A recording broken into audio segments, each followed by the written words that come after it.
Okay, good evening. मेरा आवाज सुनाई दे रहा है और स्क्रीन दिखाई दे रही है? प्लीज कंफर्मेशन दीजिए ताकि मैं आगे कंटिन्यू कर सकूं। Yes sir, yes sir, good good evening. Evening.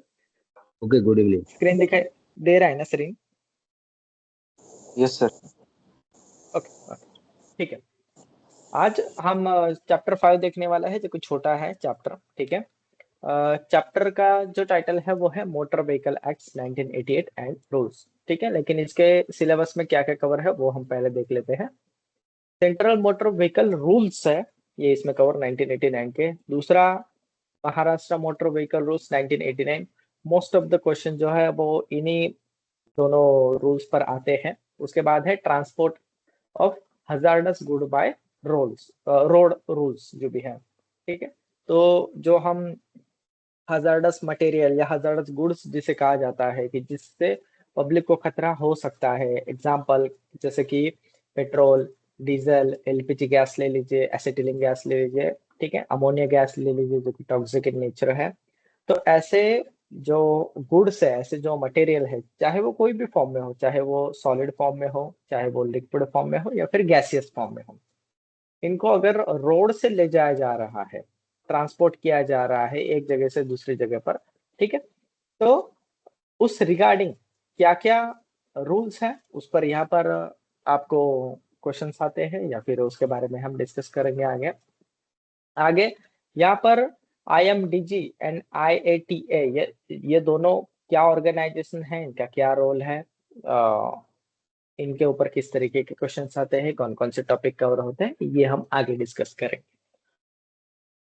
सबसे पहले हम सेंट्रल मोटर व्हीकल रूल्स के बारे में जानेंगे। उससे पहले ये रूल्स कौन से एक्ट से ऑब्टेन हुए हैं वो हम जान लेते हैं। तो ये ऑब्टेन हुए हैं मोटर व्हीकल एक्ट 1988 से, जिसका अमेंडमेंट हुआ है रिसेंटली। ठीक है। Second, yes, motor vehicle act 1988 अभी यहाँ पर अपडेटेड फाइल में आपके सामने शो कर रहा हूँ। ठीक है। अगर ये मोटर व्हीकल एक्ट आप देखोगे, हालांकि इस पर क्वेश्चन नहीं पूछे गए हैं, ये सिलेबस का पार्ट नहीं, ये टाइटल का पार्ट है, लेकिन आपको पता होना चाहिए कि हम जो रूल्स पढ़ते हैं वो कौन से एक्ट के रेफरेंस से आए हैं, तो वो इस एक्ट के रेफरेंस से आए हैं। अब इसमें कौन कौन से अमेंडमेंट हुए हैं और कब? फर्स्ट अमेंडमेंट 1904 में हुआ है, 1984। उसके बाद 2000, 2001, 15, 19 और 2023 में जन विश्वास जो अमेंडमेंट था, उस वक्त ये अमेंडमेंट हुआ है।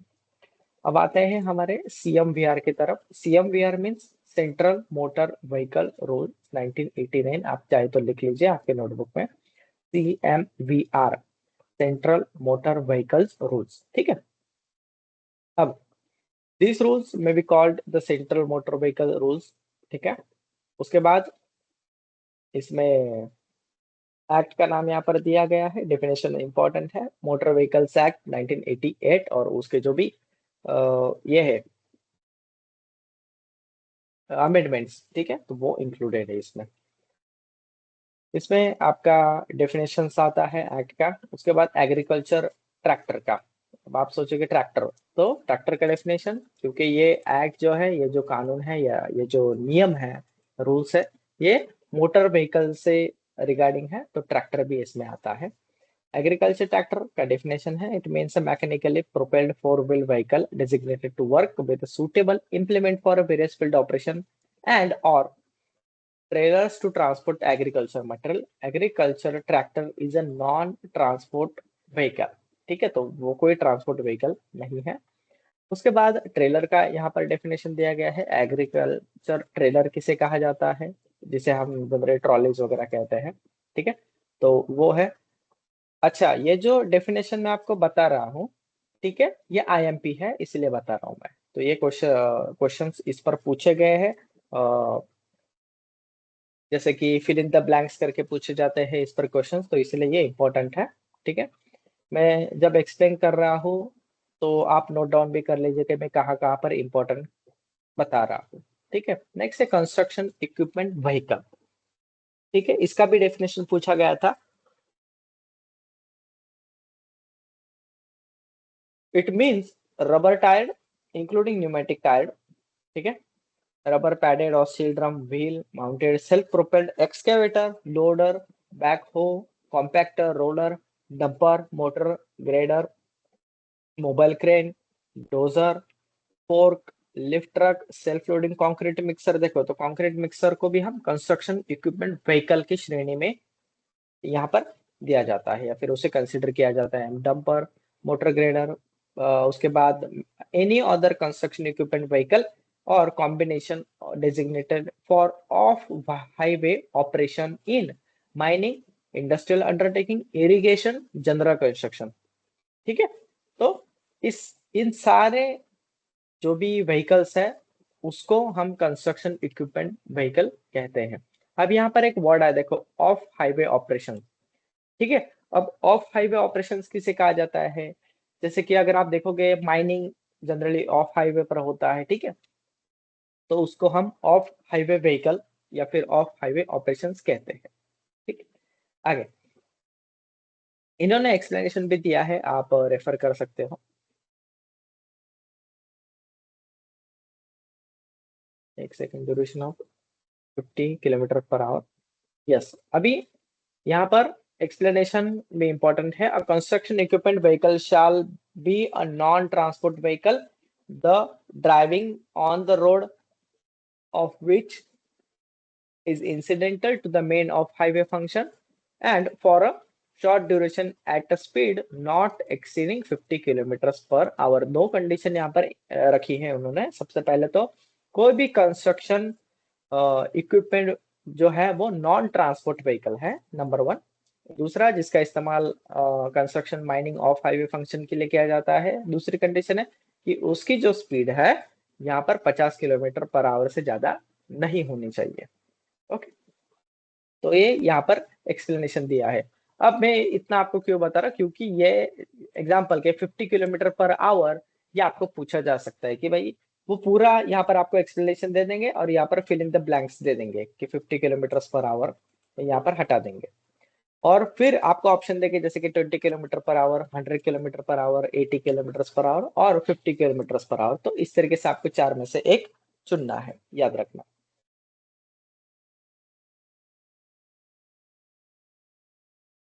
उसके बाद जो इम्पोर्टेंट डेफिनेशन है इसमें वो है कैटेगरीज।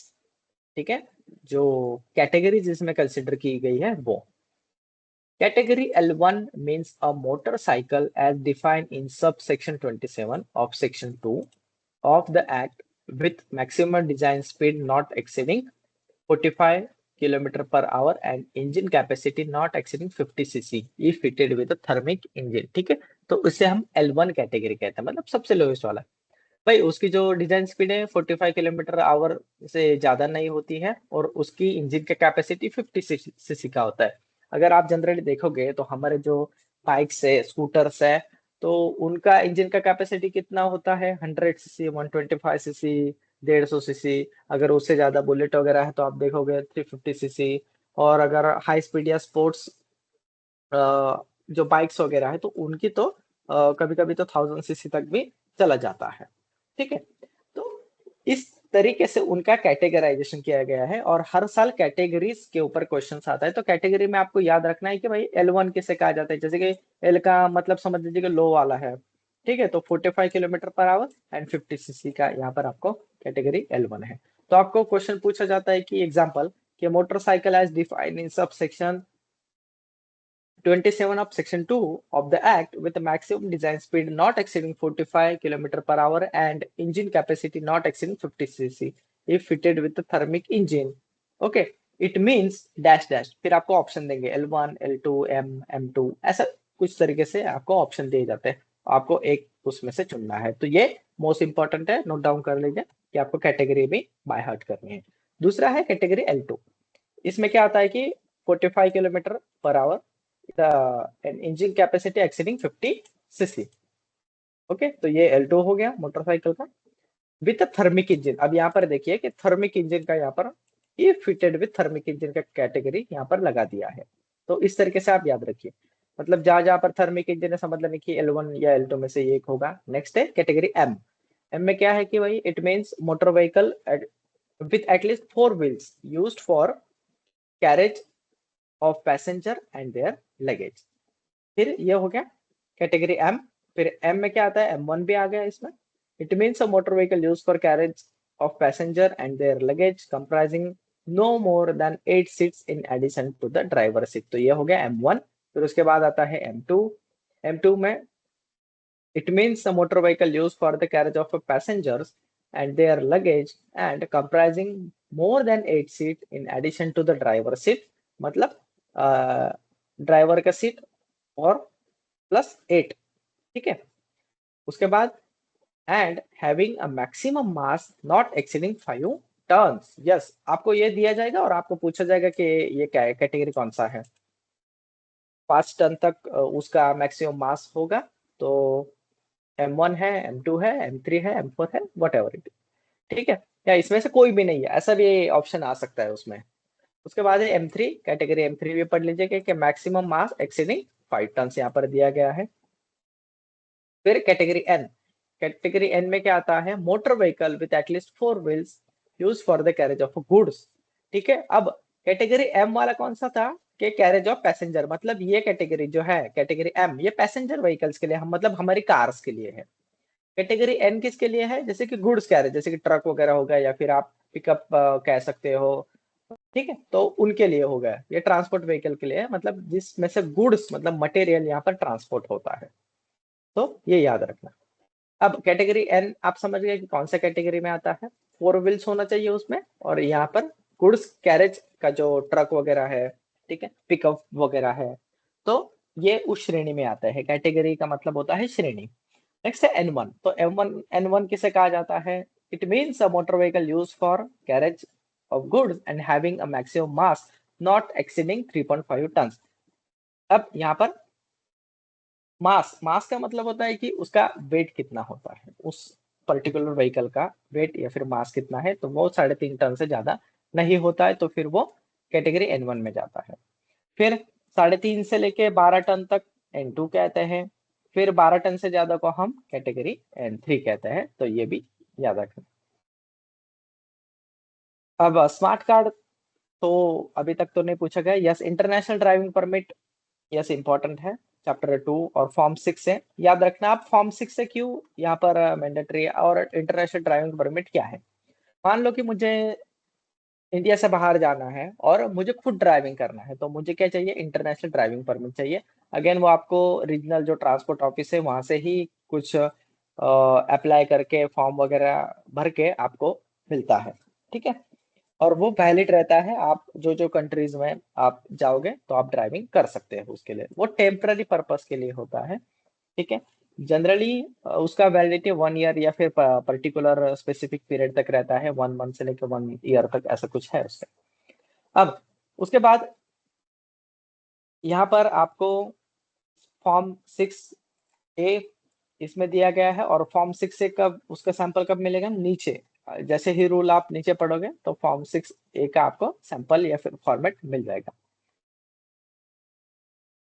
उसके बाद इंटरनेशनल ड्राइविंग परमिट इंपॉर्टेंट है। बैटरी ऑपरेटेड व्हीकल्स, उसका डेफिनेशन इंपॉर्टेंट है।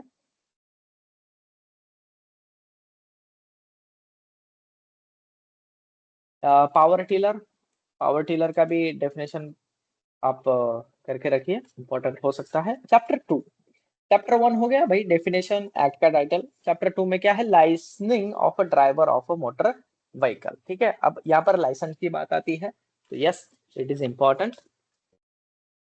तो CMVR का सेक्शन 3 इज ऑल्सो इम्पोर्टेंट। यहाँ पर आपको एल दिख रहा है, इसे समझ जाना कि ये क्या है, लर्निंग वाला ही एल है, और ये रूल्स में लिखा गया है कि किस तरीके से लगाना है। उसके साइज क्या होनी चाहिए, 9 सेंटीमीटर, 10 सेंटीमीटर हाई वगैरह वगैरह, ये सब उसमें दिया गया है, और उस हिसाब से ही हम लगाते हैं। कभी कभी तो जिस शॉप में, जनरली हम रेडियम शॉप में, आर्ट के शॉप में जाते हैं, तो वहां पर उनको बोलते हैं कि भाई मेरा लर्निंग लाइसेंस है, आप मेरी कार पर या मेरी बाइक पर एल लगा दीजिए। ठीक है, एल का मतलब होता है कि भाई लर्निंग का सिंबल, ताकि लोगों को पता चले। और ये कानून के मतलब मोटर व्हीकल रूल्स के हिसाब से ये मैंडेटरी है, राइट। तो उनको भी साइज कभी कभी पता नहीं रहता है, तो यहाँ पर इसमें दिया गया है कि उसका साइज वगैरह क्या होना चाहिए, उसका थिकनेस कितना होना चाहिए। वहां पर सिंबल भी दिया गया है, देखो किस तरीके से ये होना चाहिए।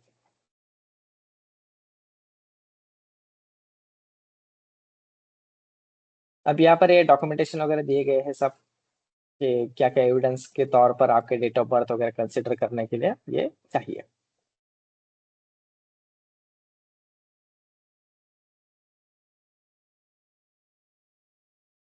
आगे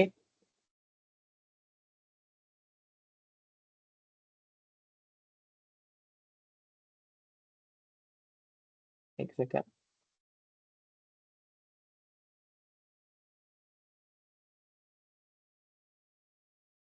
यस, ये कंसिडर कर लीजिए। यहाँ पर 23 में, यहाँ पर 1989 से ये डाला है, educational qualification for drivers of goods carriages carrying dangerous और हजार्डस गुड। ठीक है, तो ये सेक्शन 9 इंपॉर्टेंट कर लीजिए। सेक्शन 9 में education qualification for a driver of a goods carriages carrying dangerous और हजार्डस गुड्स, यहाँ पर आपको ये पूछा गया है। ओके, अब उसका क्वालिफिकेशन क्या होना चाहिए जनरली उसको, ये देखिए क्वेश्चन ऐसा पूछा गया था, एनी पर्सन जो भी हजार्डस गुड या फिर डेंजरस गुड का जो व्हीकल का ड्राइवर है, उसका मिनिमम क्वालिफिकेशन क्या होना चाहिए। तो यहाँ पर इन्होंने ये दिया है, any person driving goods carriage carrying goods of a dangerous और hazardous nature to human life in addition to the holder of a driving licence, मतलब उसके पास ड्राइविंग लाइसेंस तो होना ही चाहिए। Also has the ability to read and write at least one Indian language out of those specified in Schedule 8 of the Constitution and English, and also possesses a certificate of having successfully passed a course of consisting following syllabus and periodic connected with the transport of such a goods। तो इस तरीके से question आता है आपको। तो at least one Indian language and उसके बाद यहाँ पर डैश डैश किया जाएगा, फिर आपको इंग्लिश मराठी हिंदी या जो भी है वो ऑप्शन पूछा जाएगा। तो ये इंपॉर्टेंट है, मार्क करके रखिए, इस पर क्वेश्चन आता ही आता है। अब उसका ट्रेनिंग क्या होना चाहिए, देखो पीरियड ऑफ ट्रेनिंग 3 दिन का ट्रेनिंग रहेगा at institute recognise by state government. Defensive driving का जो क्वेश्चनरी है यहाँ पर ये पूछा गया है, देखिए ड्राइवर पर्सनल फिटनेस, ये देखिए एडवांस ड्राइविंग स्किल्स, चेकलिस्ट, सब सब दिया गया है।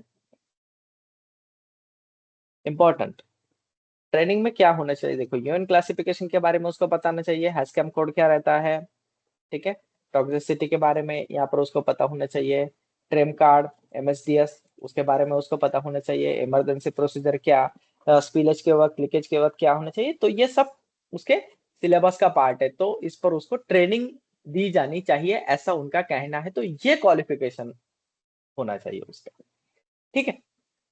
Next, the holder of a driving license possessing minimum education qualification or the certificate referred to the sub rule, मतलब ऊपर में ये सर्टिफिकेट उसके पास होना चाहिए, shall make an application in writing on a plain paper along with his driving license and relevant certificate to the licensing authority in whose jurisdiction he resides for making necessary entries in MS driving license, and if the driving license is in Form 1, the application shall be accompanied by the fees is referred to the serial number 8 of the table to the rule 32।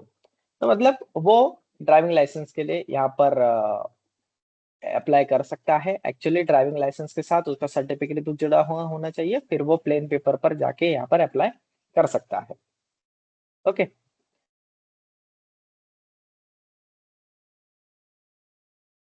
Section 10 application for learner licence important है। Form number भी याद रखना कि कौन से form में ये दिया जाता है।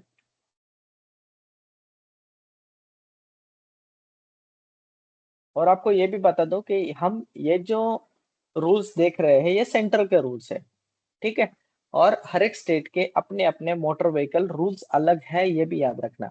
कॉमन बहुत सारी चीजें हो सकती है, लेकिन उस हर एक स्टेट के अलग अलग रूल्स हैं, तो उस हिसाब से ही उनका डिपार्टमेंट काम करता है, ये याद रखना। ओके।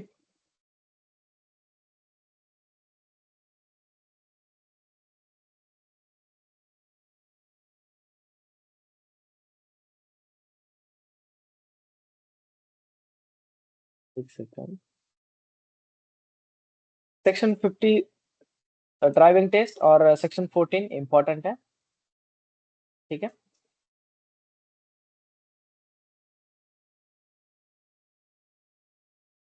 एक बार अच्छे से कर लीजिएगा आप।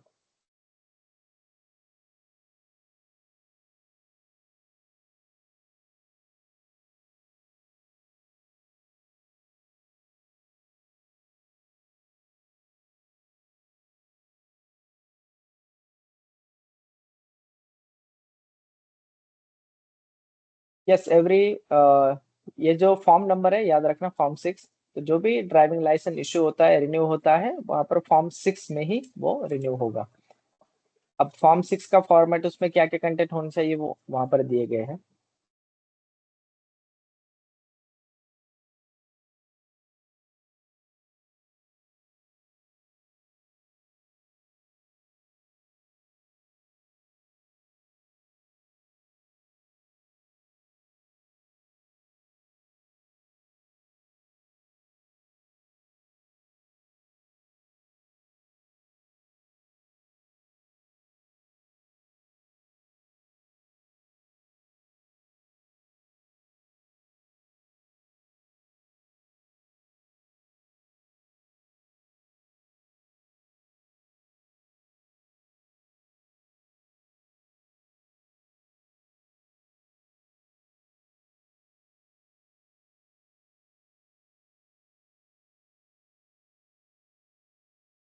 Syllabus for imparting instruction in a driving motor vehicle, आप देख सकते हो क्या क्या सिलेबस वगैरह होता है उनका। और सेम आपको इसमें भी दिख जाएगा, आपके स्टेट के जो व्हीकल रूल्स है, मोटर व्हीकल रूल्स, उसमें भी आपको पे दिख जाएगा।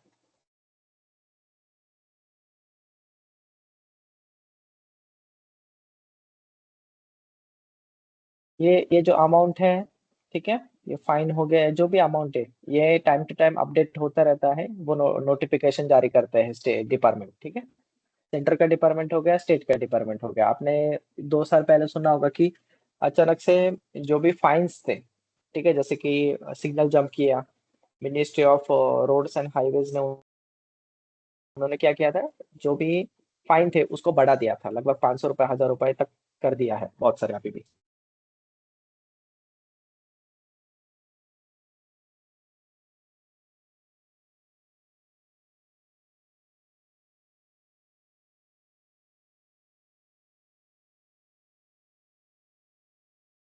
यस, अभी तक जो मैंने ये किया है उसमें किसी को डाउट है, कोई क्वेश्चंस है? यस, रिकॉर्डिंग हो रहा है, डोंट वरी, लेकिन स्टिल ट्राई करो कि अटेंड कीजिए आप एवरी क्लास।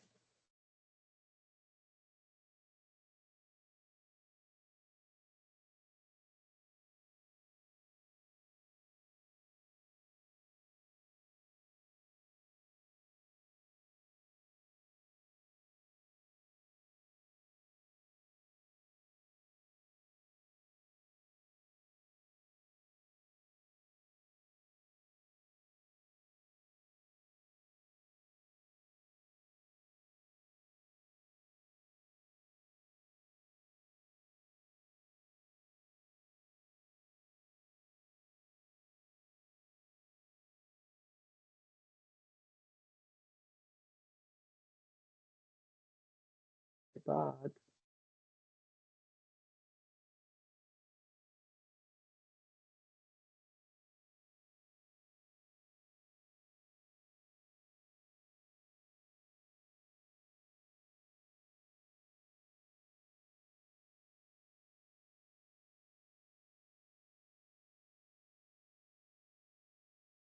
हाँ, tourist permit. Yes, tourist permit पर क्वेश्चन पूछा गया था कि कितने साल के लिए ये देखिए यहाँ पर, a tourist permit shall be deemed to be invalid from the date on which the motor vehicle covered by the permit completes 9 years in case of motor cab and 8 years where the motor vehicle is other than the motor cab unless the motor vehicle is replaced। तो ये इस पर question पूछा गया था कि 9 years 8 years जो भी है, तो 82 टूरिस्ट परमिट आप कर लीजिए।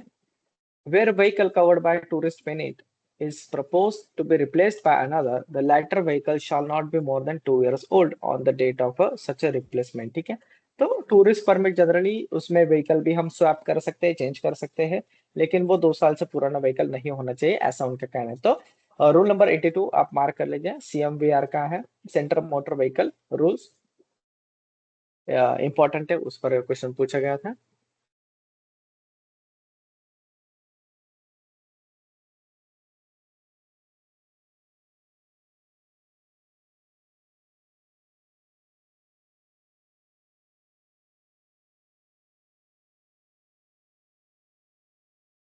हाँ, यहाँ पर कंस्ट्रक्शन इक्विपमेंट एंड इस पर है ना डेफिनेशन पूछे गई थी, तो सेक्शन 91 इम्पोर्टेंट है, उसमें जो भी डेफिनेशन है आप सही से पढ़ लीजिए।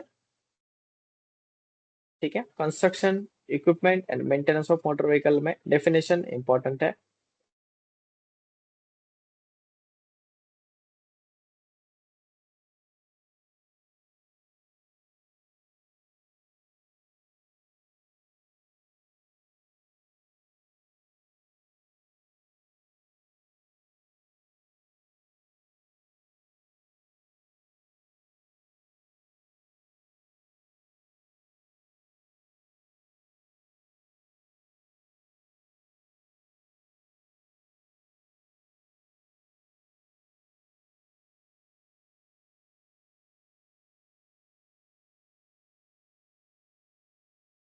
लेंथ के ऊपर भी क्वेश्चन पूछा गया था कि कितना लेंथ होना चाहिए, तो ओवरऑल डायमेंशन सेक्शन 93 इम्पोर्टेंट है, सेक्शन 93 भी इम्पोर्टेंट है, तो वो भी कर लीजिए कि कितना लेंथ होना चाहिए वगैरह वगैरह मैक्सिमम, तो उस पर भी यहाँ पर है, तो सेक्शन 93 इंपॉर्टेंट है, मार्क कर लीजिए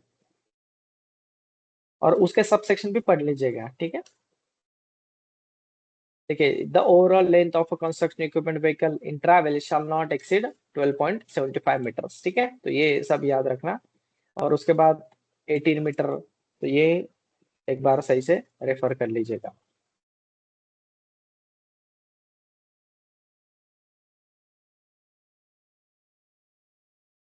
या 93 ए भी आप सही से रेफर कर लीजिए, क्योंकि उस पर भी आया था, एग्रीकल्चर जो ट्रैक्टर है, ठीक है, उसका जो विड्थ होता है 2.6 मीटर से ज्यादा नहीं होना चाहिए। विड्थ की बात हो रही है, लेंथ की नहीं, हाँ, विड्थ आप समझ लीजिए। फिर यहाँ पर देख लीजिए, शार्लोट एक्सिड, यहाँ पर नीचे लेंथ की बात हो रही है अभी, 6.5, 3.8, 1.85। और आप बोलोगे कि सर यहाँ पर ये तो हमें सेम ही दिखाई दे रहा है, पॉइंट नंबर 2, 3, 4, ध्यान से पढ़िए। The overall length of the agriculture tractor shall not exceed 6.5 metre, overall length की बात हो रही है, 6.5 metre. Number 3, the overall height, मतलब उसकी ऊंचाई कितनी होनी चाहिए, 3.8 मीटर से ज्यादा नहीं होनी चाहिए। Number 3, the overhang of the agriculture tractor shall not exceed 1.85 metre. अब ओवर हैंग क्या होता है कि उसके पीछे जो भी हम अटैचमेंट करते हैं, तो उसकी जो क्या बोलते हैं उसे लेंथ होती है, वो 1.85 नहीं होनी चाहिए। यस, ये डायमेंशन भी पढ़ लीजिए, 93 भी।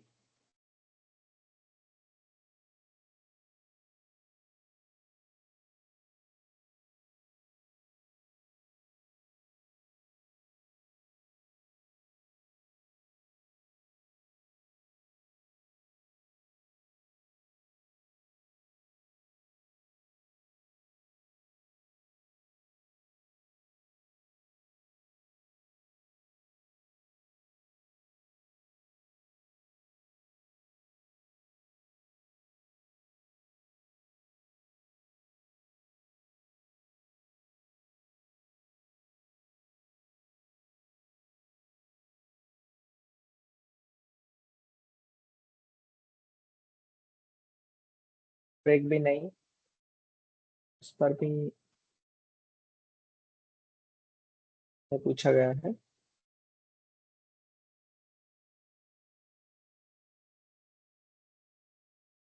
ये पॉइंट कर लीजिए, एंटी लॉक ब्रेकिंग सिस्टम उसका इंडियन स्टैंडर्ड नंबर याद रखिए, ठीक है। एंटी लॉक ब्रेकिंग सिस्टम्स, ये 2005 में इंसर्ट किया गया था। आप जिसे एबीएस वगैरह कहते हो, तो उसका फुल फॉर्म है एंटी लॉक ब्रेकिंग सिस्टम्स। क्योंकि जैसे अगर आप ब्रेक दबाते हो, अगर वो ब्रेक लॉक हो जाता है या फिर कंटिन्यूसली दबा के रखते हो, तो क्या होता है कि टायर वगैरह स्किड हो जाता है, स्लिप हो जाता है, राइट। तो वो लॉक ना हो जाए, इसलिए कुछ स्पेशल टाइप का एक ब्रेकिंग सिस्टम बनाया गया है, इसे आप एबीएस कहते हो, जिससे एंटी लॉक ब्रेकिंग सिस्टम है। कोई है क्या ऑटोमोबाइल में से ब्रेकिंग डिपार्टमेंट में काम करते हैं, उसको पता है? अगर है तो आप एबीएस प्लीज एक्सप्लेन कीजिए।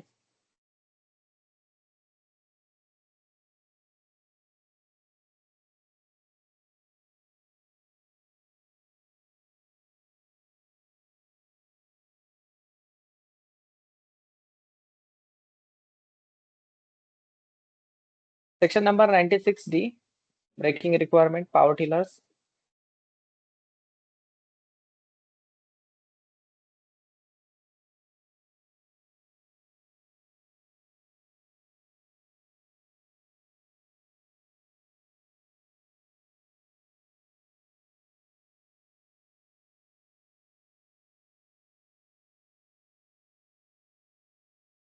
सेक्शन नंबर 98 स्टीयरिंग गियर कर लीजिए, उसके सब सेक्शन भी कर लीजिए आप, ठीक है। इंडिया स्टैंडर्ड लेंथ और एंगल भी पूछा जा सकता है। Example, the steering gear of every motor vehicle shall be maintain in good and sound condition free from backlash exceeding 30 degree. तो यहाँ पर आपको 30 डिग्री भी पूछा जा सकता है, ठीक है।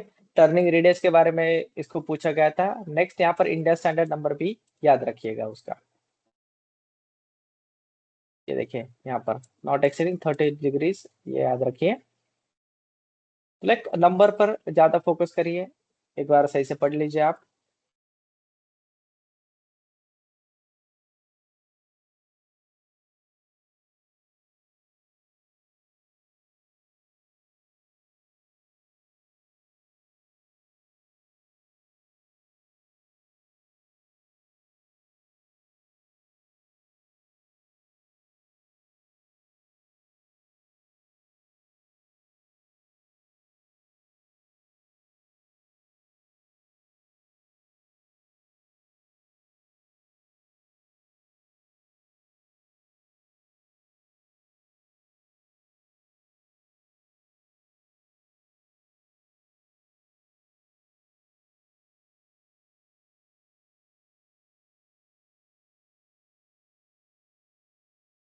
Location location.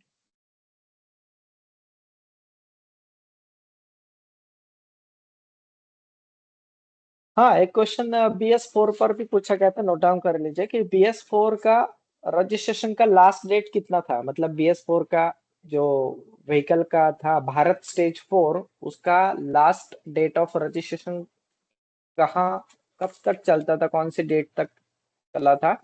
तो वो एक बार ऑनलाइन वगैरह सर्च करके याद रखिएगा, ठीक है।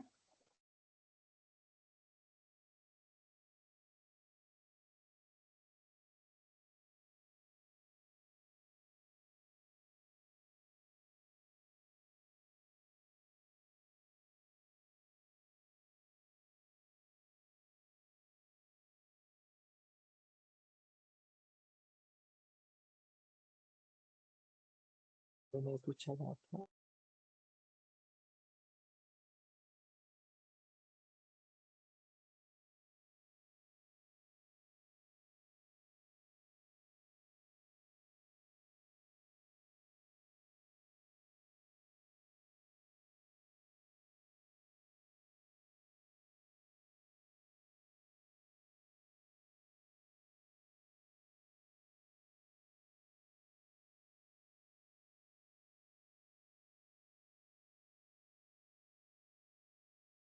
आप कुछ डेफिनेशन इंपॉर्टेंट है वो कर लीजिए। सेक्शन 117 स्पीडोमीटर, ठीक है, स्पीडोमीटर का डेफिनेशन कर लीजिए, इंपॉर्टेंट है। आपको वैसे बेसिकली पता है कि व्हाट इज स्पीडोमीटर, ठीक है। तो every motor vehicle other than invalid carriage or a vehicle, the design speed of which does not exceed 30 km per hour shall be fitted with an instrument speedometer, ठीक है। तो ये याद रखें। Speedometer का डेफिनेशन कर लीजिए आप। स्पीड गवर्नर क्या रहता है उसके बारे में भी आप ऐड कर लीजिए सेक्शन 118।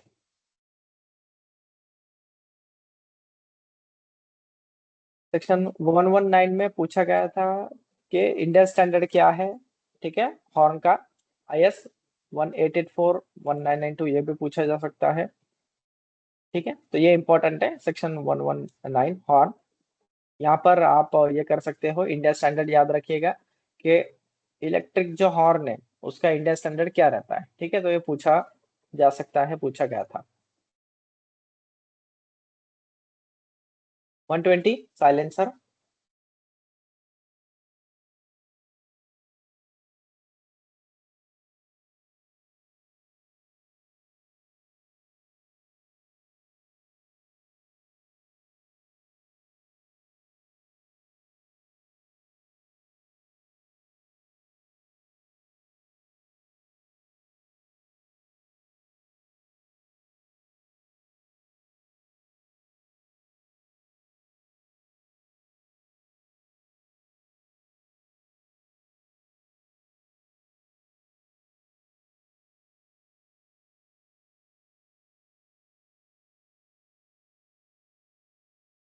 यहाँ पर आपने देखा होगा इमरजेंसी एग्जिट, ठीक है। तो इमरजेंसी एग्जिट का रिक्वायरमेंट क्या है कि क्लियरली मार्क होना चाहिए इमरजेंसी एग्जिट वहां पर बोल्ड लेटर में, ठीक है, टूरिस्ट व्हीकल में ये जरूरी है।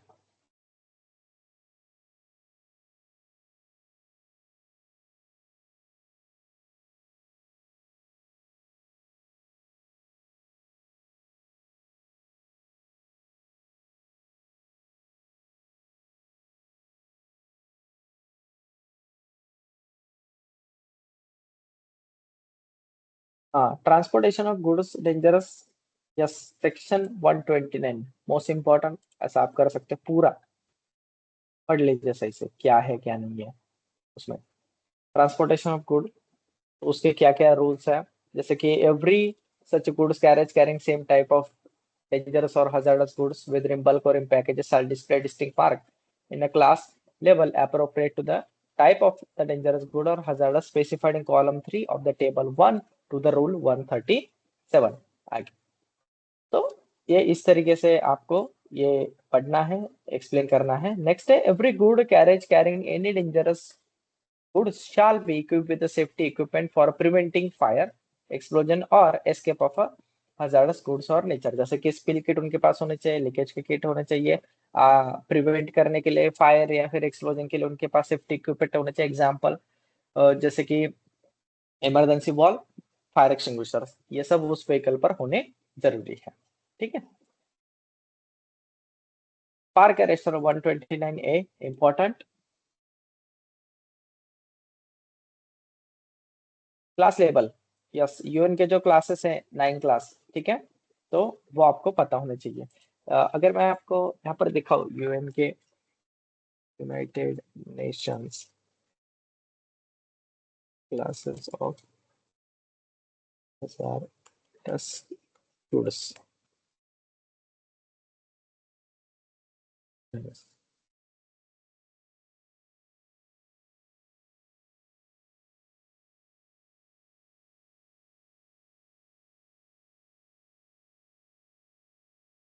यस, ये चाहे एग्जाम में आए ना आए, जनरली आते ही है, फिर भी आपको एज अ प्रोफेशनल पता होने चाहिए। यूएन के यूनाइटेड नेशंस के क्लासेस है। क्लास 1 यानी कि एक्सप्लोजिव्स, क्लास 2 यानी कि नॉन फ्लेमेबल गैसेस, क्लास 3 यानी कि flammable liquids, example petrol, diesel, kerosene.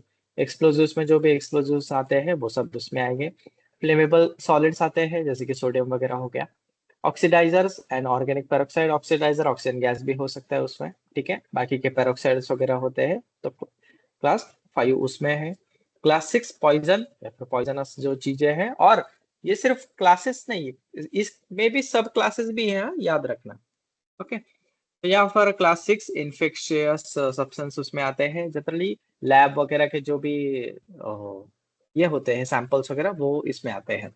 उसके बाद रेडियो एक्टिव, रेडियो एक्टिव जो भी चीजें हैं, ठीक है, वो इसमें आ जाएगी मटेरियल में। Example plutonium, uranium. Corrosive material, liquid हो गया सकता है, कोई भी चीज हो सकती है, वो क्लास 8 में आएगी। और मिसेलेनियस जो क्लास 9 में आएगा। मिसेलेनियस का इन द सेंस कि वो कोई भी क्लासेस में फॉल नहीं होता है, या फिर एक से ज्यादा क्लासेस नेचर उसमें है तो उसमें क्लास 9 आ जाता है, याद रखना। एग्जाम्पल के वो कोरेसिव भी है और वो फ्लेमेबल लिक्विड भी है, तो वो फिर क्लास 9 में आ जाएगा।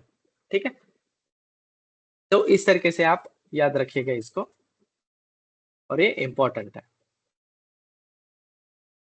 क्लास के लेवल पर भी क्वेश्चन आज आता है। जनरली क्लास 1 हो गया, क्लास 2 उस पर क्वेश्चन आया था।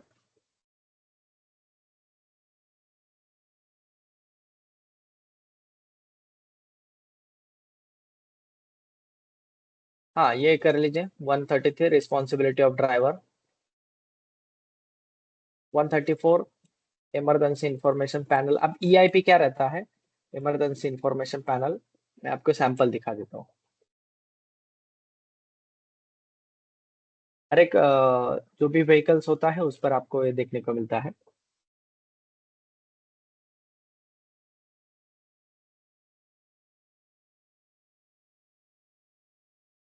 यहाँ पर इस तरीके से आपने साइड पर देखा होगा उसको।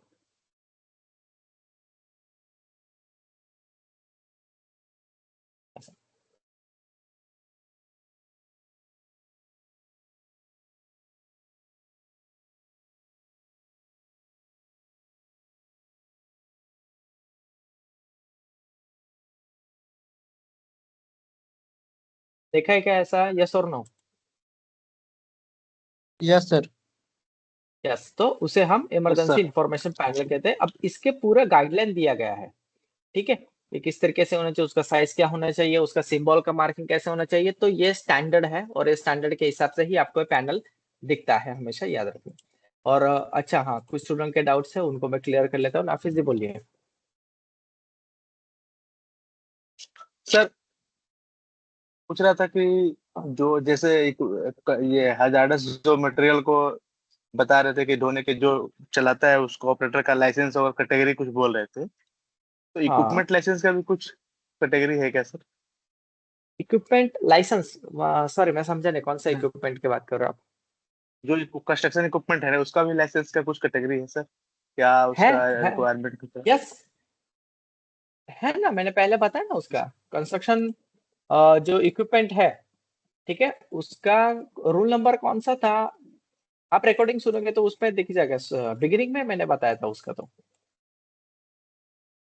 उसका भी है ना कैटेगरी। और दूसरा एक बात और बताओ क्या आपको, कुछ लोग मुझे सर क्वेश्चंस पूछते हैं कि सर ये जो कंस्ट्रक्शन इक्विपमेंट जो चलाते हैं, जैसे कि क्रेन हो गया, बुलडोजर हो गया, जो भी है कंस्ट्रक्शन व्हीकल में, ठीक है, या फिर मिक्सर हो गया, तो इनको कौन सा लाइसेंस चाहिए, ये कौन सा कैटेगरी में फॉलो होते हैं? कौन सा लाइसेंस? तो यस सर। यस, ये बहुत सारे स्टूडेंट्स को डाउट रहता है। तो आप किसी भी स्टेट का अगर ड्राइविंग लाइसेंस लोगे ना, तो उसके पीछे कैटेगरी लिखी होती है, ठीक है, तो वो देख नॉन लीजिए, आपका ट्रांसपोर्टेशन और आंसर क्लियर हो ट्रांसपोर्टेशन, जाएगा। क्या क्या? नॉन ट्रांसपोर्टेशन और ट्रांसपोर्टेशन करके कैटेगरी रहता है। करेक्ट। तो जो भी कंस्ट्रक्शन इक्विपमेंट आएगा वो नॉन ट्रांसपोर्टेशन में आएगा, ठीक है। और नॉन हम्म, नॉन ट्रांसपोर्टेशन में भी सीईवी ऐसा कुछ करके आता है, कंस्ट्रक्शन इक्विपमेंट व्हीकल ऐसा कुछ करके आता हाँ। है। तो वो यस सर। कैटेगरी का होगा तो ही वो वैलिड है, याद रखना, ठीक है। वो एक बार आप देख लीजिए उसके पीछे सारा। अगर मैं महाराष्ट्र की बात करूं तो उसमें कुछ 28 या 30 कैटेगरीज उसमें दी गई है लाइसेंस के पीछे। बहुत सारे जगह देखे हैं सर कि हेवी लाइसेंस में भी इक्विपमेंट का परमिशन दिया जाता है। Yes yes yes, back side of driver's licence fit. अब देखते हैं, चलो यहाँ पर है क्या कुछ।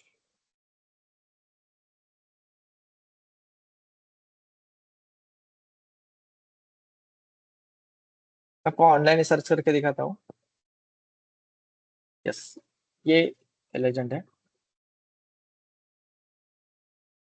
दिख रहा है आपको? ये देखो, क्रेन का सीरियल नंबर 19 है, ठीक है। ये फोर्कलिफ्ट का है, ये यस लोडर सर। का है, प्राइवेट बस का है, तो ये सब उसका कैटेगरीज दिया है, देखो। ये महाराष्ट्र मोटर व्हीकल का है, ये लेजेंड दिए उन्होंने, क्लासेस दिए हैं, ठीक है। अगर आप देखोगे यहाँ पर टीआरवी ओके करके देखो, सर। ट्रांसपोर्ट व्हीकल्स, ठीक है। हम्म। यहाँ पर दूसरा है कंस्ट्रक्शन इक्विपमेंट, दिख रहा है आपको, हाँ सर। CNEQP, ठीक है। तो इस तरीके से आपको उसके पीछे सारे लेजेंड्स हैं वो पता चल जाएंगे। Jagannath Patil, yes okay sir. Question.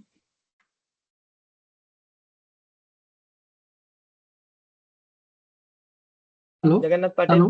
हाँ हेलो। हाँ। Good evening sir. Sir yes, good आपने इवनिंग। वो एबीएस के बारे में पूछा था ना, उसके लिए हैंड रेज किया था मैंने। प्लीज प्लीज बताइए ना। हाँ। एक्चुअल सर एबीएस क्या है, व्हीकल अभी जो भी आ रहे हैं उसमें दो टाइप्स के ब्रेक्स होते हैं।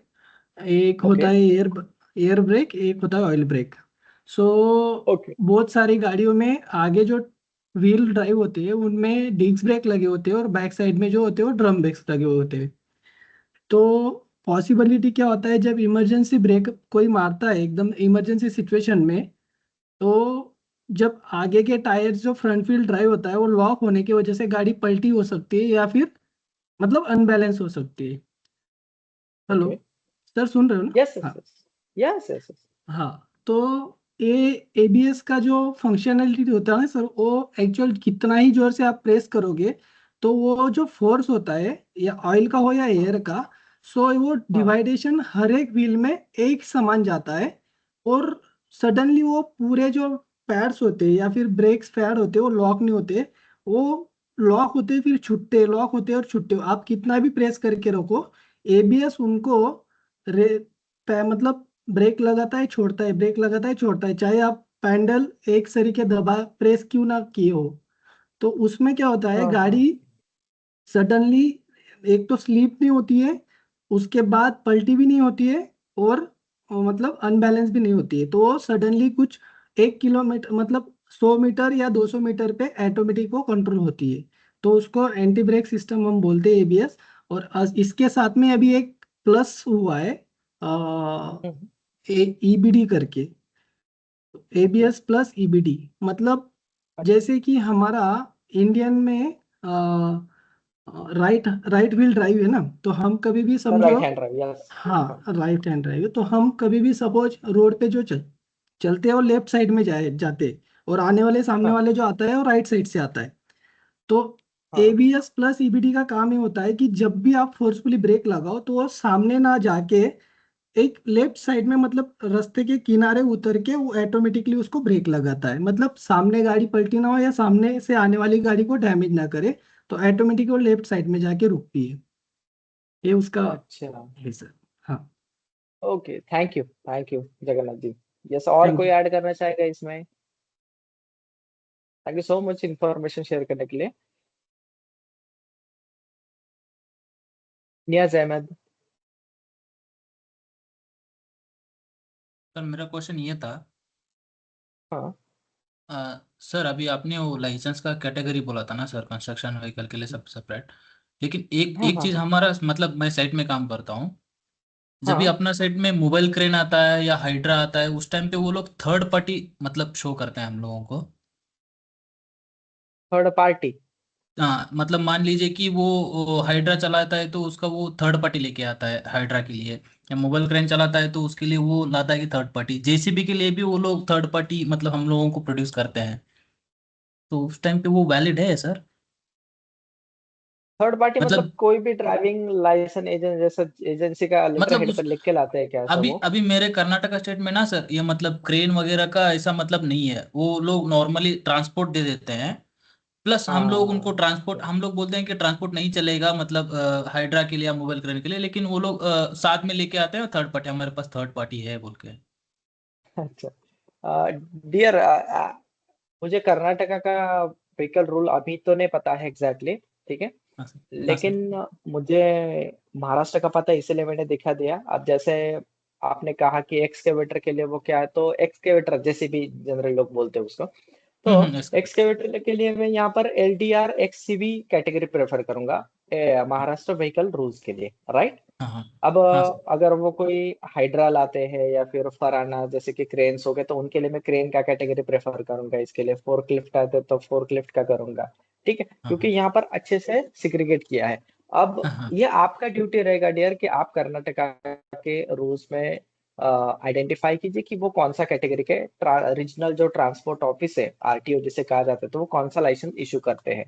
लेकिन हाँ, मैं अभी विश्वास के साथ ये कह सकते कि थर्ड पार्टी वैलिड नहीं रहेगा। थर्ड पार्टी मतलब क्या कह रहे हो, मुझे वो समझ नहीं आ रहे थे। Third party, who is third मतलब पार्टी? क्या ये गवर्नमेंट जैसे एजेंसी है क्या अभी कोई? सर मैं एग्जांपल देता हूँ, जैसे कि हमारा लिफ्टिंग टूल्स एंड टैकल्स रहता है। हाँ हाँ, तो उसका हाँ। हम लोग एक थर्ड पार्टी लेते हैं ना सर। अच्छा वो अरे वो तो हाँ, तो कॉम्पिटेंट वही पर्सन रहता है, सेम वो तो चीज थर्ड पार्टी वो इंस्पेक्शन व्हीकल का। के लिए लेते हैं। अच्छा, नहीं नहीं नहीं, वो नहीं। उनको ड्राइविंग लाइसेंस ही चाहिए उसका दिया। नहीं, वो तो ओके नहीं सर। चलेगा ऑब्वियसली। ओके ऐसा मैं ओके सर। अब भी विश्वास के साथ कह सकता हूँ। और आप उनको रेफरेंस दीजिए, आपके कर्नाटका व्हीकल रूल्स का या फिर सेंट्रल मोटर व्हीकल रूल्स का भी आप रेफरेंस दे सकते हैं उनको। जगन्नाथ जी, आपको कुछ कहना है? हेलो। हेलो। हाँ हाँ। सर एक्चुअल मैं अभी कर्नाटक में ही काम कर रहा हूँ। ये इनका जो अच्छा, क्वेश्चन था ना, उसके ऊपर आंसर देना चाह रहा था। Please please. हाँ एक्चुअल गवर्नमेंट ने क्या हुआ है सर, जो हेवी व्हीकल्स है या लिफ्टिंग के व्हीकल्स है ना, टूल्स और टैकल्स पूरा हाँ। हेवी, जो हम्म क्रेन्स वगैरह है, उनको उन्होंने क्या किया है कि एक सर्टिफाइड अथोराइज सेंटर बनाया हुआ है कि जहाँ पे आदमी ट्रेनिंग ले सके। ओके। हम्म और हम्म वो ट्रेनिंग देने के बाद वो उसको सर्टिफाइड करते हैं। और वो हम्म सर्टिफिकेशन जो होता है वो भी एप्लीकेबल होता है, जहाँ बाद में वो एप्लीक सर्टिफिकेट वो आरटीओ में जमा करते हैं। और ये जो आपने लाइसेंस हम्म दिखा रहे हैं ना आप, सेम लाइसेंस हम्म। होता है, बट वो लाइसेंस मिलता है उनको वो थर्ड पार्टी सर्टिफिकेट के ऊपर जो गवर्नमेंट अथोराइज होता है। ओके। पहले उनको ट्रेनिंग हाँ। लेना होता है वहाँ पे प्रॉपरली 6 मंथ 3 मंथ, जैसे ओके। फोर्कलिफ्ट का है। फोर्कलिफ्ट का 3 मंथ्स का है। ओके। तो 3 मंथ्स उनको हाँ। ट्रेनिंग के भेजने के बाद वो गवर्नमेंट को डॉक्यूमेंट सबमिट करते हैं, उनके बाद एज अ सर्टिफाइड करके वो उनको लाइसेंस देते हैं। अच्छा। ओके। हाँ। हम्म। हाँ, तो तो वो लाइसेंस भी ड्राइविंग इम्पोर्टेंट होता है। लाइसेंस ही होता है। हाँ, यस। ड्राइविंग लाइसेंस भी लेकिन वो इम्पोर्टेंट होता है, गवर्नमेंट बट ऑथराइज होना चाहिए। हाँ, इसके बेस पे वो जो इक्विपमेंट जो भी उनको सर्टिफाइड मिलता है उसके ऊपर वो चला सकते हैं। यस। और यहाँ पर नाफिस जी ने जो कमेंट किया है कि टीपीआई इक्विपमेंट का होता है, तो यस मैं एग्री करता हूँ आपसे कि थर्ड पार्टी जो इंस्पेक्शन होता है वो इक्विपमेंट का और उसके साथ जो टूल्स है टैकल्स है उनका ही रहता है, जिसे हम फॉर्म 10 फॉर्म 11 के रूप में कंप्यूटर पर्सन से लेते हैं। यस। तो वो एक हो गया। सेकंड, ऑपरेटर का जो होता है वो लाइसेंस होता है। अब स्पेसिफिकली कर्नाटका स्टेट के रूल्स के लिए जैसे जगन्नाथ जी ने बताया कि यहाँ पर उनको लाइसेंस ही दिया जाता है, बट तो उसके पहले आपको 3 मंथ का वहां पर ट्रेनिंग के लिए भेजा जाता है। अब ट्रेनिंग किससे करवाना है? जो भी गवर्नमेंट रिकॉग्नाइज, मतलब उनके जो कर्नाटका स्टेट के जो ट्रांसपोर्ट डिपार्टमेंट है उनके जो रिकॉग्नाइज एजेंसीज है उनके पास जाके ट्रेनिंग करा के फिर वो सर्टिफाइड करते हैं इनको कि yes they are competent to operate the vehicle, जैसे कि क्रेन हो गया, जो भी हो गया, जो भी उन्होंने सर्टिफिकेट पर मेंशन किया होगा। Am I right? I hope this is clear to you. Jagannath ji, am I right? यही यस प्रैक्टिस है? Sir, yes. Yes sir, yes sir, thank okay, you. Definitely. Yes. MD Rahmat ji बोलिए। सर मैं ये कह रहा था सर, जब कोई ड्राइवर ऑपरेटर आता है किसी भी साइट पे, तो हम लोग एक हम्म, थर्ड पार्टी कॉम्पिटेंसी सर्टिफिकेट देखते हैं। तो सर वो तो ड्राइविंग लाइसेंस नहीं होता, वो तो एक थर्ड पार्टी कॉम्पिटेंसी सर्टिफिकेट होता है जो उसे मिला जाता है थर्ड पार्टी की तरफ से। ये आप कॉम्पिटेंट पर्सन है, ये एचएमबी के अंदर जो भी गाड़ी आते हैं वो चला सकता है। हम्म। ऐसा कुछ है सर? अब आप कौन से स्टेट की बात करते हो? क्या उस स्टेट नहीं के नहीं वो ऑथराइज है थर्ड नहीं नहीं पार्टी? वो मैं नहीं नहीं कह रहा हूँ। हाँ एक जैसे एक एचएमबी लाइसेंस अलग हो गया सर, जो ड्राइविंग लाइसेंस होता है। एक होता है थर्ड पार्टी हाँ कॉम्पिटेंसी सर्टिफिकेट, जो उसे मिलता है थर्ड पार्टी की तरफ से कि हाँ हाँ आप कॉम्पिटेंट हाँ पर्सन है चलाने के लिए। तो ये दो हाँ। चीज अलग यस होती है यस। ना सर? ये दो चीज अलग करेक्ट होती है, करेक्ट। कॉम्पिटेंसी अलग है, सर्टिफिकेट। अलग है। यस हाँ। यस। तो और एक सवाल और है सर कि जैसे हाँ बहुत सारे लाइसेंस पे एचएमबी नहीं लिखा होता है, ट्रांस लिखा होता है।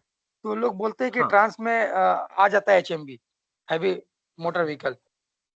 तो ये चीज सही है सर उनको कि एचएमबी होना चाहिए कि ट्रांस होना चाहिए? एचएमबी और ट्रांस में फर्क देखो। हमें पता करना था सर। ओके, कोई इसका आंसर देगा? एचएमई और ट्रांस में क्या डिफरेंस है? Hello sir, yes good evening sir. Sir yes. Good HMI और इवनिंग। ट्रांसफर के कितने बोलते हैं? अगर समझो हमारे पास बूम प्लेसर आ रहा है तो वो हाँ। हेवी इक्विपमेंट है बूम प्लेसर, तो वो बूम प्लेसर भी उसके पास अथॉरिटी चलाने की, और उसके पास वो जो ट्रांसपोर्ट करके लाता है गाड़ी को अटैच करके, तो वो भी उसको हाँ। मतलब ये है सर, इसलिए वो राकेश जी, वो ट्रांसपोर्ट जो भी कर बूम सकता है। प्लेसर क्या है? ये वो क्लास बूम को प्लेसर से समझाइए, attach what is boom attach रहते हैं ना प्लेसर? सर, ट्रांसपोर्ट गाड़ी को, ओके, व्हीकल हाँ को। कंक्रीट के तो लिए यूज होता है। वो ट्रांसपोर्ट भी रोड पे आ सकता है, ओके, गाड़ी चला के, ड्राइविंग करके, और बूम प्लेसर भी चला सकता है हाँ सर। इसलिए वो सर ट्रांसपोर्ट ओके। में भी आता है, और उसको हेवी इक्विपमेंट में भी ऑथराइज है वो सर, वो चलाने के लिए। तो ट्रांस का अगर उसके पास लाइसेंस है तो वो बोथ व्हीकल्स के लिए उसने एप्लीकेबल सर रहेगा। उसने ना इंस्टीट्यूट सर्टिफिकेट, हाँ जो वहां पे जिस कंपनी में काम कर रहा है, या कौन से इसके पास काम कर, तो वो वहां पे ट्रेन रहे प्रॉपरली, ऐसा वो कंपनी उसे सर्टिफाइड लेटर देती है कि इसे सर्टिफाइड एक्सपेंड का, यस, है करके। Yes sir. बहुत करेक्ट सारे सर करेक्ट। साइट पे ऐसे होता वो है एक कि ड्राइवर ही ऑपरेटर चलाता है वो गाड़ी, तो उसके पास लाइसेंस तो और सर्टिफिकेट रहता है सर, एक्सपीरियंस। तो ये तो सर ये क्लियर हो गया सर कि ट्रांस का जो लाइसेंस रहेगा उसमें जैसे क्रेन वगैरह भी चला सकता है। ट्रेन मतलब ट्रांस उसको के क्रेन अटैच वाला, लाइसेंस पर अटैच वाला क्रेन होना नहीं चाहिए। चला जा सकता, क्रेन नहीं नहीं तो चलाया जा सकता। बहुत सारा लाइसेंस में देखते हैं एचएमबी नहीं होता, ट्रांस लिखा होता है।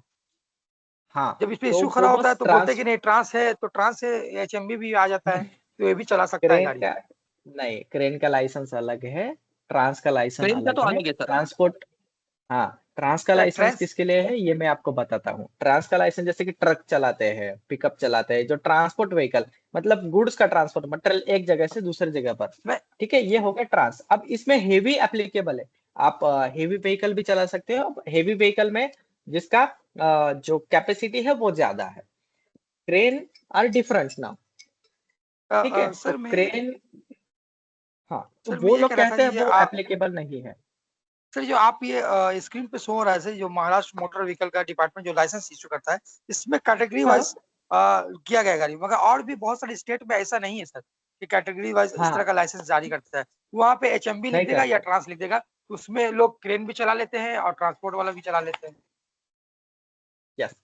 तो ये हमारी जिम्मेदारी बनती है कि उस स्टेट के जो भी ट्रांसपोर्ट डिपार्टमेंट है उनसे कांटेक्ट करके या उनके रूल्स पढ़ के।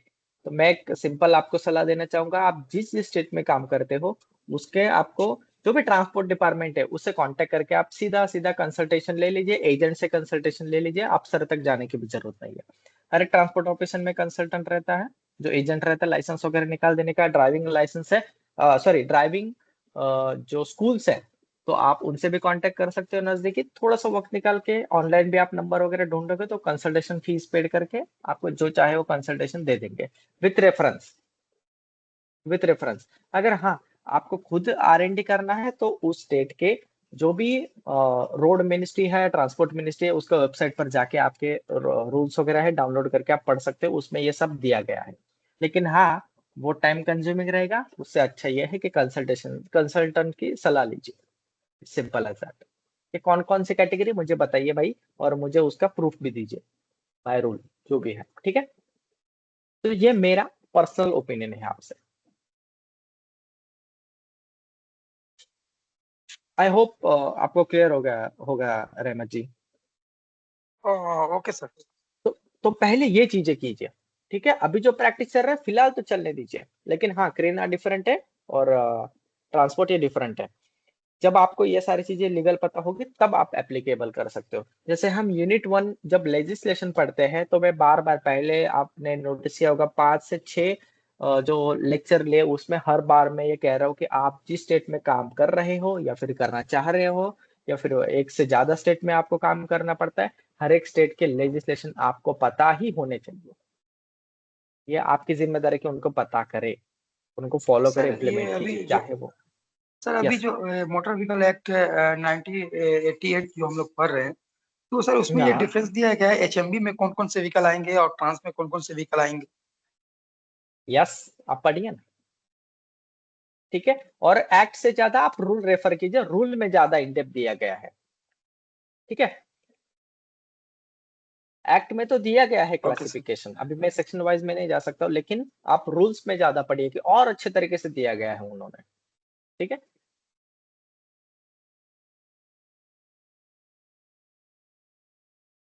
और आपको बताऊं रूल्स के साथ साथ रेगुलेशंस भी पढ़िए अगर है तो। अब यहाँ ये कहाँ से डाउनलोड करेंगे इसके मैंने तो ऑलरेडी बताया आपको, इंडिया कोड वेबसाइट पर जाके आप डाउनलोड कीजिए, ठीक है।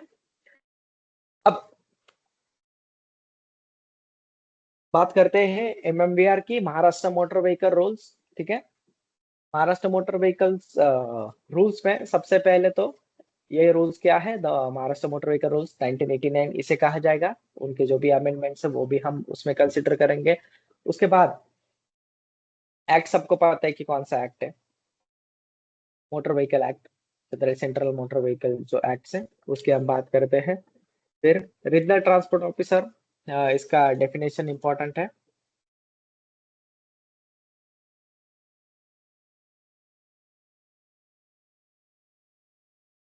Yes, rule 3 licensing authorities. अब ये महाराष्ट्र की बात हो रही है तो उसमें अब देख लीजिए।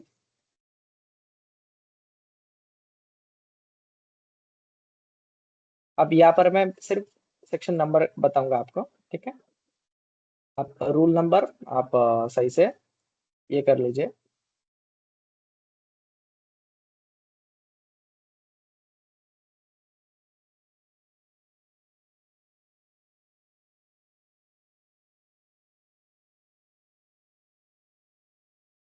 यस, ये रूल 18 इंपॉर्टेंट है, मार्क कर लीजिए। क्योंकि यहाँ पर पूछा जाता है कि आपका ड्राइवर लाइसेंस का एड्रेस चेंज करने के लिए या ड्राइवर लाइसेंस ट्रांसफर करने के लिए यहाँ पर इस तरीके के सवाल पूछे गए थे। तो ये जो रूल है, रूल नंबर 18, ये आप मार्क कर लीजिए।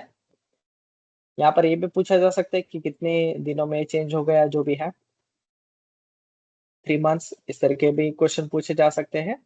यहाँ पर ये पढ़ ही लेते हैं। The holder of any driving licence shall except in case of temporary absence not involving a change of residence for a period of exceeding 3 months, report within 14 days of any change of his temporary or permanent address। ठीक है, तो जैसे ही आपका address change होता है आपको 14 दिनों में रिपोर्ट करना पड़ता है ट्रांसपोर्ट ऑफिस को कि मेरा अपडेट कर लीजिए आप ड्राइविंग लाइसेंस के ऊपर।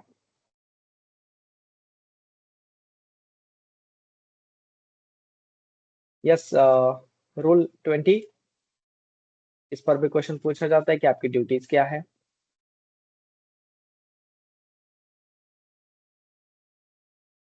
रूल 21 बहुत इंपॉर्टेंट, 2021। 4/4/2015 में। हाँ, किसी ने माइक 4/4/2000। अनम्यूट किया है, कुछ कहना है आपको आशीष यादव जी?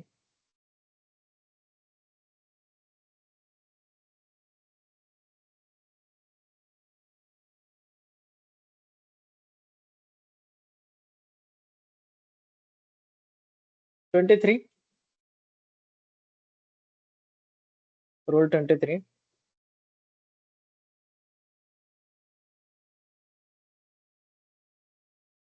जो मैं बता रहा हूँ है बहुत इंपॉर्टेंट है।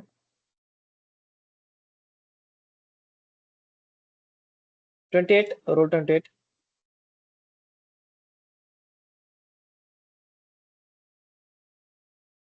रूल 30।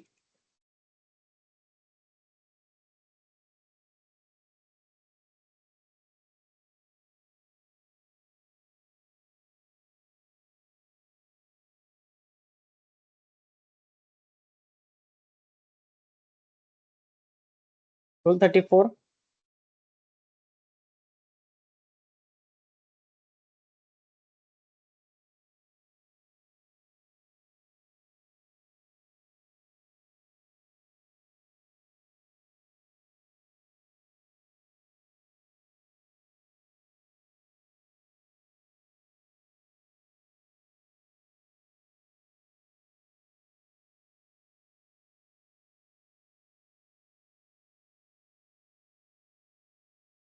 सीएमवीआर पर बहुत सेंट्रल मोटर व्हीकल जो रूल्स है उस पर ज्यादा क्वेश्चंस पूछे जाते हैं, तो वो ज्यादातर फोकस करना है उस पर।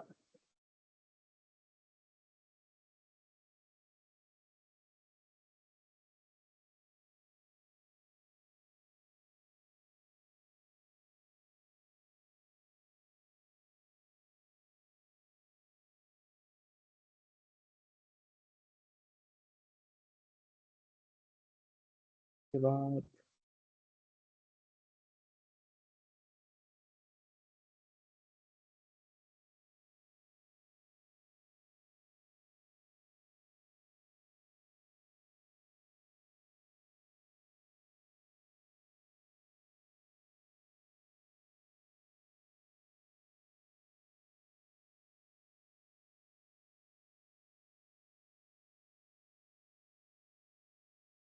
हाँ, कैरेज ऑफ इस पर क्वेश्चन पूछा गया था कि एनिमल के लिए कितना स्पेस चाहिए। तो रूल नंबर 83 कर लीजिएगा आप। रूल नंबर 83 कि अगर आप कोई भी कैटल्स को लेके जा रहे हो, कैटल्स का मतलब जैसे कि कोई शिप हो गया, बकरी वगैरह हो गया, तो पिग हो गया, तो उनको अगर लेके जा रहे हो आप, तो उसमें कितना जगह होना चाहिए एक एक कैटल के लिए, ठीक है। तो वो पूछा गया था एक बार। रूल 83 कर लीजिए आप।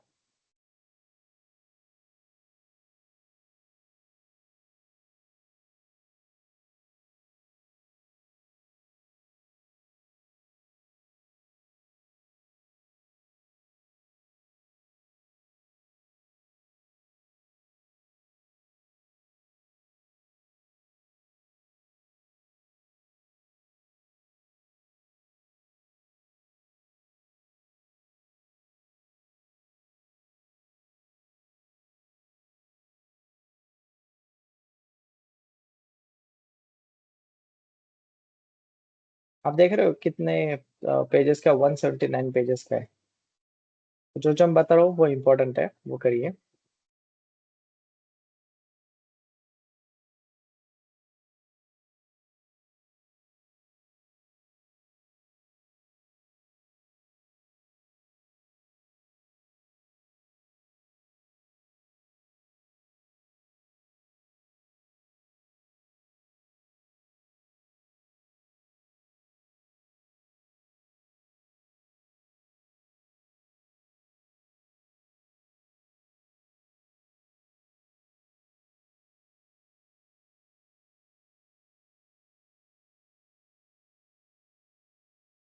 One 133 power of entry.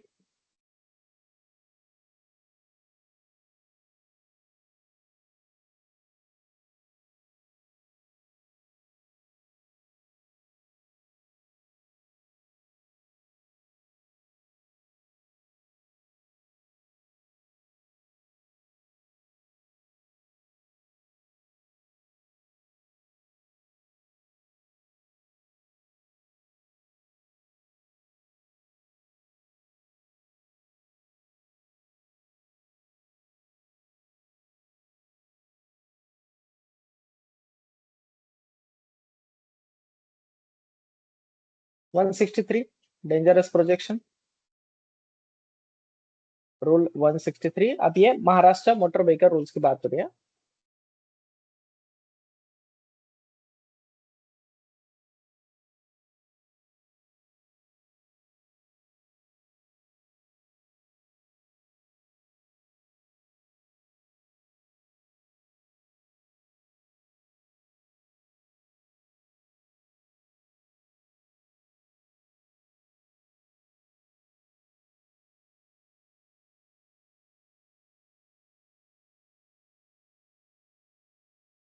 One 187, 188,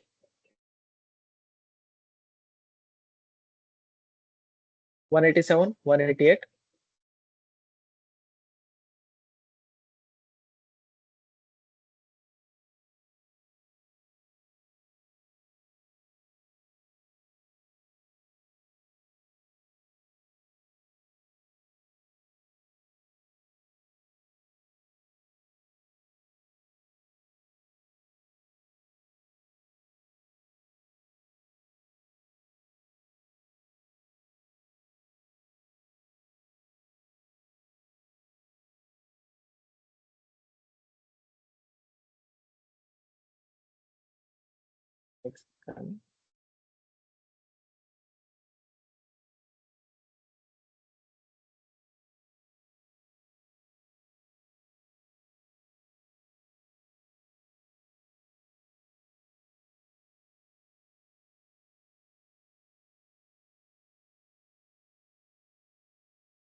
हाँ, ये 227, roll number 227।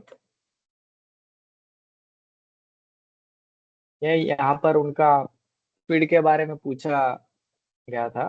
No tractor been fitted और being shall be driven road at speed exceeding 10 km/h। ठीक है, तो इस तरीके से सवाल पूछे जा सकते हैं आपको भी।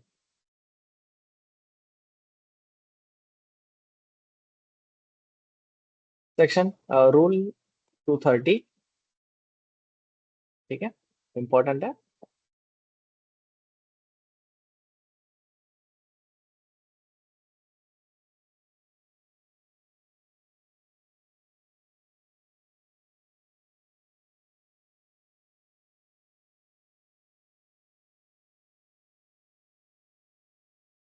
टू 49,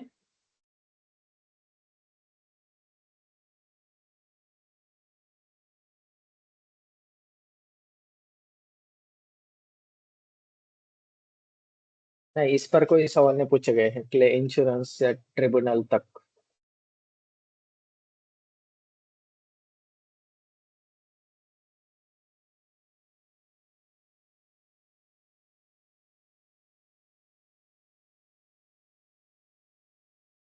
ये तो नोट्स और जजमेंट ही है, बाकी सब ठीक है। तो इतना ही है इसमें, MMVR में आप इतना ही कीजिए, मोस्ट इम्पोर्टेंट। ठीक है, अब नेक्स्ट आता है कि आपका IH, अगर आप सिलेबस का ये देख रहे होगे तो IMDG एंड IATA ये क्या है। ठीक है, तो यहाँ पर IMDG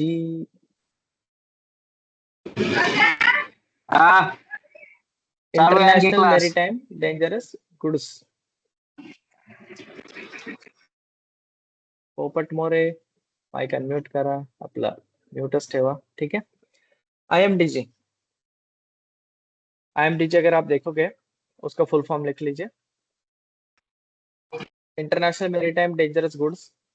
ठीक है, IMDG international maritime dangerous goods, उसके जो कोड्स है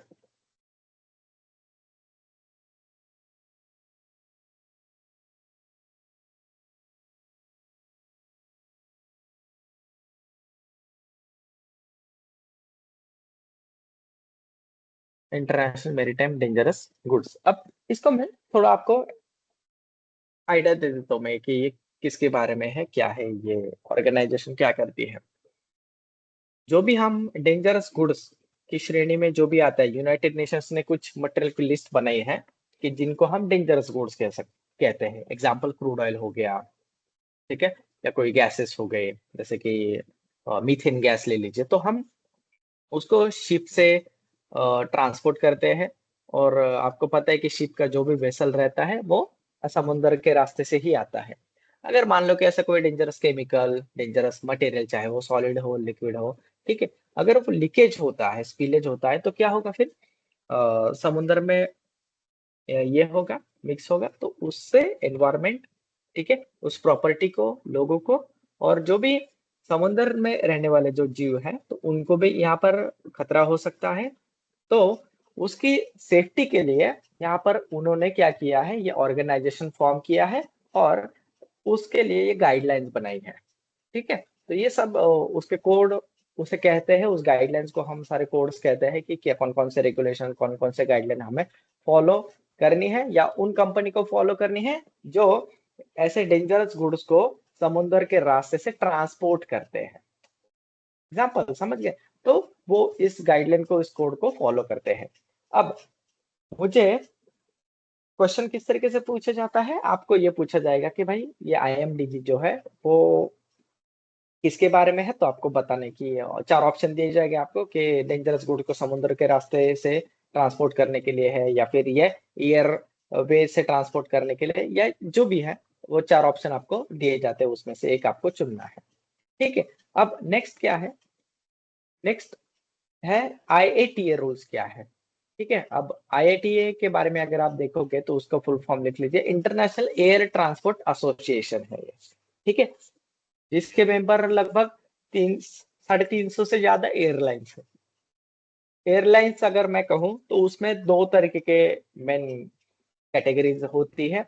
एक होती है कि पैसेंजर को ले जाने वाले एयरलाइंस, दूसरा है कि कार्गोस को भी वो लेके जाते हैं। कार्गोस मतलब जो भी गुड्स है, जो भी मटेरियल है, उसको ले जाने वाले जो भी एयरलाइंस है या जो भी आप एयरक्राफ्ट कह सकते हो, तो उसे हम कार्गो एयरक्राफ्ट कहते हैं, राइट। तो उसमें से मटेरियल यहाँ से वहाँ, गुड्स यहाँ से वहाँ किया जाता है हवाई रास्ते से, या फिर एयरलाइन आप उससे कह सकते हो। अब ये एसोसिएशन क्या करती है, अगर आप एरोप्लेन में एग्जाम्पल, ठीक है, या फिर किसी एयरक्राफ्ट में अगर कोई डेंजरस गुड्स लेके जा रहे हो, तो उसको ये एसोसिएशन ने कुछ गाइडलाइंस दी है कि भाई आप इन्हें फॉलो कीजिए अगर आप कोई भी डेंजरस गुड्स हवाई रास्ते से लेके जा रहे हो। अब डेंजरस गुड्स आपको पता है कि क्या हो सकता है, ऐसा मटेरियल कि जिसके वजह से एनवायरमेंट, इंसान या फिर प्रॉपर्टी को हानि पहुंच सकती है। कोई कोरोसिव भी हो सकता है, कोई रेडियो एक्टिव मटेरियल हो सकता है, कोई फ्लेमेबल गुड्स हो सकता है। और डेंजरस गुड्स को इन 9 क्लासेस में बांटा गया है, जिसका इमेज मैंने आपको ऑलरेडी दिखाया है कि 9 क्लासेस किसे कहते हैं।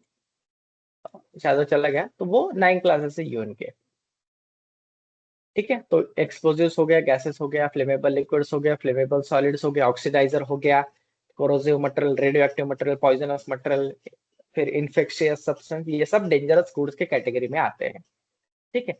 अब आप बोलोगे कि यहाँ पर यूनाइटेड नेशंस क्या है, तो यूनाइटेड नेशंस ऑलमोस्ट आप सभी को पता ही होगा कि ये सब एक यूनियन है।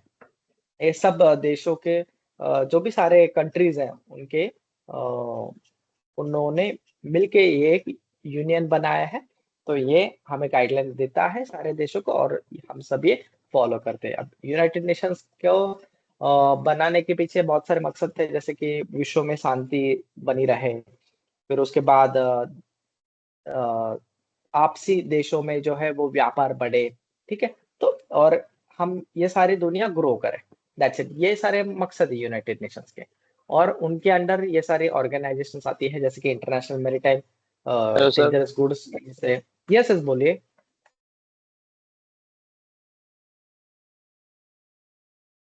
हेलो, किसी को कोई क्वेश्चन है?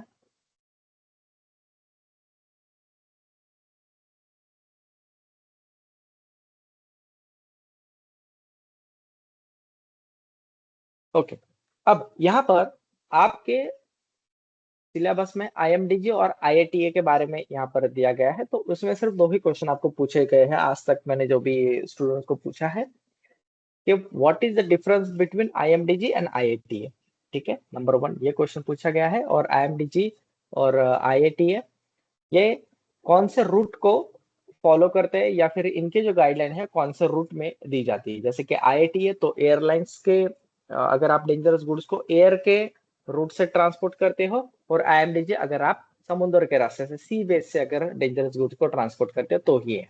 तो transport of hazardous goods by road rules and IMDG and IATA पर ज्यादा क्वेश्चन नहीं पूछे गए आज तक। सीएमबीआर पर सबसे ज्यादा क्वेश्चन पूछे गए हैं, और फिर नंबर 2 पर आता है एमएमबीआर। तो आप ज्यादातर इन पर फोकस कीजिए। लेकिन हाँ, जब आप इंपोर्ट एक्सपोर्ट करते हो, आपकी कंपनी करती है, तो फिर आपको आईएमडीजी और आईएटीए के जो भी गाइडलाइंस है उसे फॉलो करना पड़ सकता है, और करना ही पड़ता है, मैंडेटरी है, अगर आपकी कंपनी या वो ऑर्गेनाइजेशन डेंजरस गुड्स को ट्रांसपोर्ट मतलब इंपोर्ट या फिर एक्सपोर्ट करती है तो, ठीक है। यस, इतना ही है आज के यूनिट में। आप ये सब रेफर कीजिए, जो भी मैंने सेक्शंस वगैरह बताया है, जो भी डेफिनेशन दी गई है, they are the most important. और उसके साथ साथ BS4 का व्हीकल का रजिस्ट्रेशन का लास्ट डेट कौन सा था वो भी आपको पता होना चाहिए, वो भी पूछा गया है इससे, ठीक है। नेक्स्ट, अब लास्ट पार्ट है, इंपॉर्टेंट है। अब मैं कुछ डेफिनेशंस आपको टाइटल बताने जा रहा हूँ, उनका डेफिनेशन आप पढ़ लीजिए। यस, 31 मार्च 2020 करेक्ट जगन्नाथ जी, तो ये नोट डाउन कर लीजिएगा। 31 मार्च 2020 BS4 का लास्ट डेट था रजिस्ट्रेशन का, BS4 व्हीकल्स का। अब नोट डाउन कर लीजिए, मैं जो जो नाम बता रहा हूँ उसकी डेफिनेशन आपको जो भी एक्ट है रूल्स में या फिर ऑनलाइन भी मिल जाएगी, वो आप पढ़ लीजिएगा और रेफर कीजिएगा। डेफिनेशन पूछा गया था टेकोग्राफ का, स्पेलिंग है TAC TACHOGR, टेकोग्राफ। मैंने मैसेज में भी डाल दिया, देखिए चैट बॉक्स में, टेकोग्राफ। ठीक है, उसके बाद है टेकोमीटर, इसका भी डेफिनेशन पूछा जा सकता है, पूछा गया है पहले भी। फिर एक्सेलरोमीटर, स्पीडोमीटर का तो मैंने पहले बता दिया है, स्पीडोमीटर का भी। परफॉर्मीटर या परफॉर्मेंस मीटर, जो भी रहेगा, अभी याद नहीं आ रहा है मुझे, तो उसका डेफिनेशन आप यहाँ पर कर लीजिएगा। तो ठीक है, दैट्स इट। इस यूनिट में इतना ही है।